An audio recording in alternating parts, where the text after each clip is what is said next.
नमस्कार। भूमि न्यूज पलामू के विशेष कार्यक्रम पड़ताल भाग 2 में आप सभी सुधी दर्शकों का स्वागत है। हम इस कार्यक्रम में देश में चल रहे आंदोलनों की पड़ताल करेंगे, चाहे वह किसानों का आंदोलन हो या फिर छात्र नौजवानों का आंदोलन या फिर महिलाओं का आंदोलन। आज हमारे साथ उपस्थित हैं वरिष्ठ अधिवक्ता नंदलाल सिंह जी। हम उनका स्वागत करते हैं इस कार्यक्रम में। नमस्कार। नमस्कार। अभी देश में बड़ी जोर शोर से किसान आंदोलन चल रहे हैं। पहले भी किसान आंदोलन चले थे और आज जो आंदोलन चल रहा है वह किस कारण से चल रहा है? क्योंकि पहले जो आंदोलन किसान आंदोलन चला वह 3 किसान कानून के खिलाफ चला था और जिसे वापस भी ले लिया। फिर ऐसी कौन सी स्थिति बनी है कि जो किसानों को आंदोलन एक बार फिर से करना पड़ रहा है? इसके 1 साल पूर्व में जो किसान आंदोलन चला था और मोदी के 10 साल के शासनकाल में पहली बार किसान आंदोलन के समक्ष झुकना पड़ा था और मांग करके अपना बिल जो है 3 किसान कृषि बिल जो है उसको वापस लेना पड़ा था। उसी दौर में किसानों के मांग में शामिल था एमएसपी मिनिमम गारंटी फसलों की, और जो केस हो गया था उस केस को वापस लेने की, और जो मृत हो गए थे उनको मुआवजा देने की, और भी बहुत सारे मांग थे। कृषि बिल को वापस लेने के बाद मोदी सरकार से अनेकों बार किसानों ने एमएसपी पर बात करने का प्रयास किया,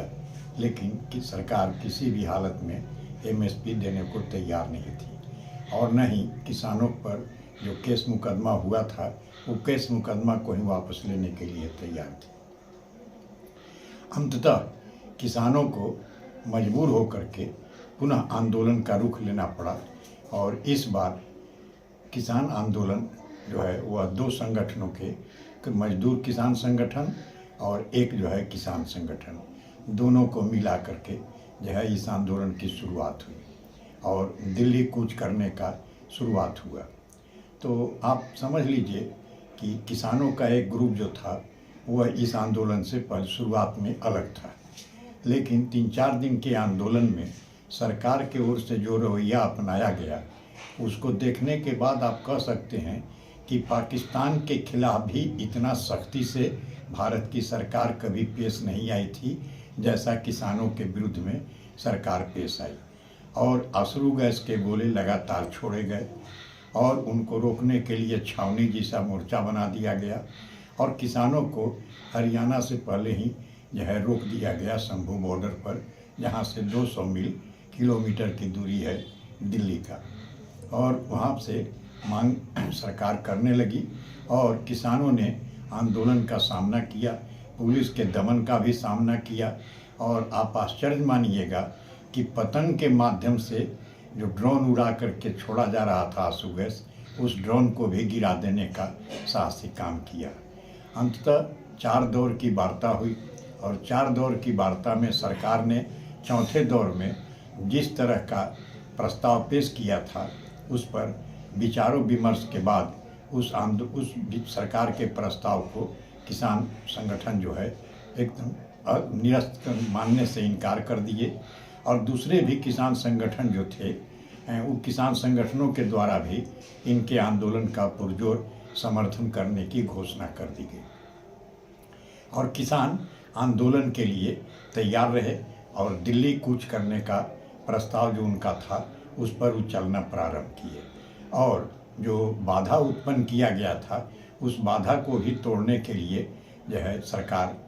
जो है वहाँ पर जो मजबूत छावनी बनाई थी और जो किलाबंदी की थी, बैरिकेड लगाया था, उस बैरिकेड को तोड़ने तक का प्रस्ताव किसान संगठनों ने ले लिया था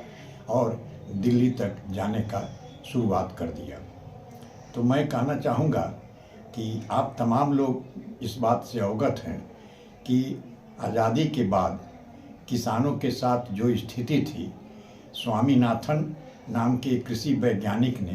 कृषि के बारे में जिस तरह से शोध किया और शोध करने के बाद किसानों ने मेहनत के बल पर आज भारत को इस ऊंचाई पर पहुंचाया कि आज भारत कल तक जो अनाज बाहर से मंगाए जाते थे, आज भारत के किसान जो है के संघ के माध्यम से सरकार जो है अनाज बाहर भेजती है।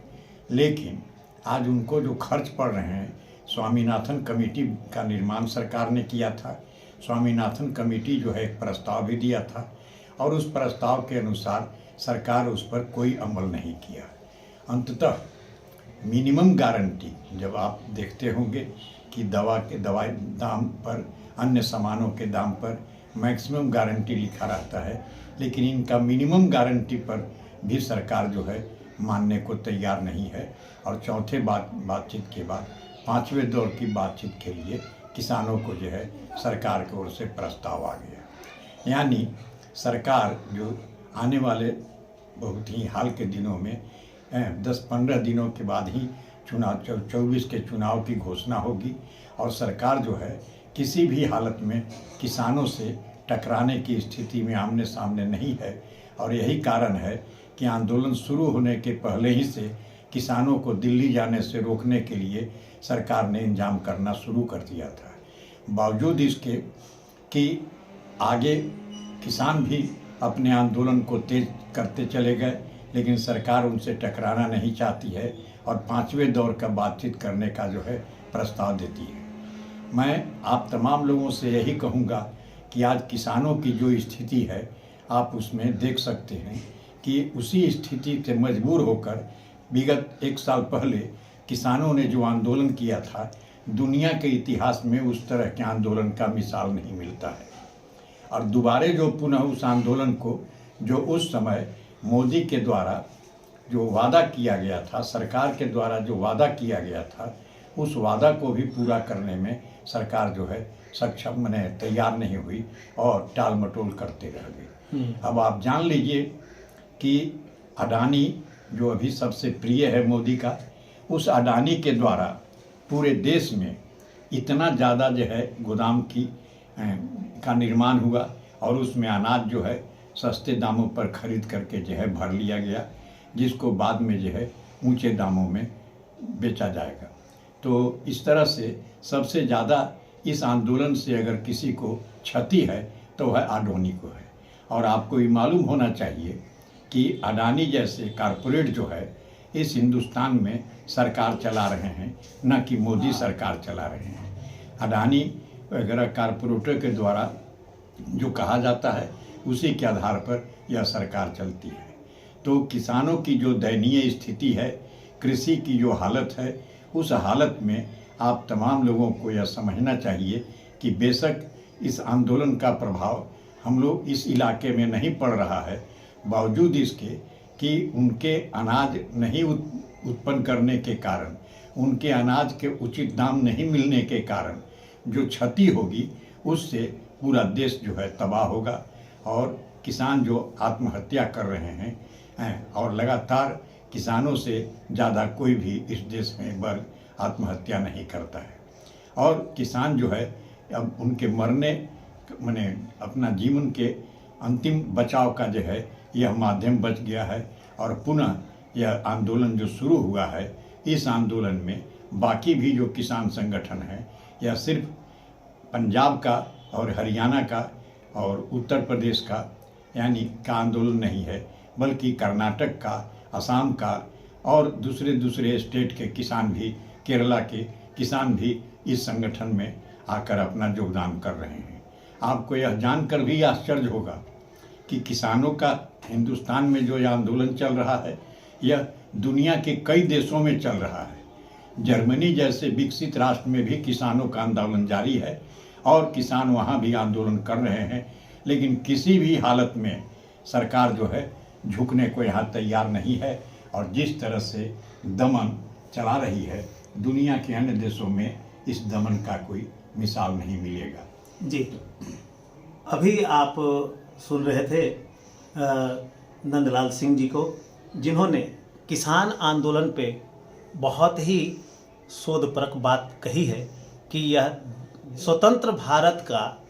एक बहुत बड़ा आंदोलन है और संगठित आंदोलन है, और इस आंदोलन का अगर समर्थन कोई नहीं कर रहा है तो इसका मतलब देश के साथ नुकसान कर रहा है। आज के लिए बस इतना ही। फिर मुलाकात होगी किसी अगली कड़ी में। धन्यवाद।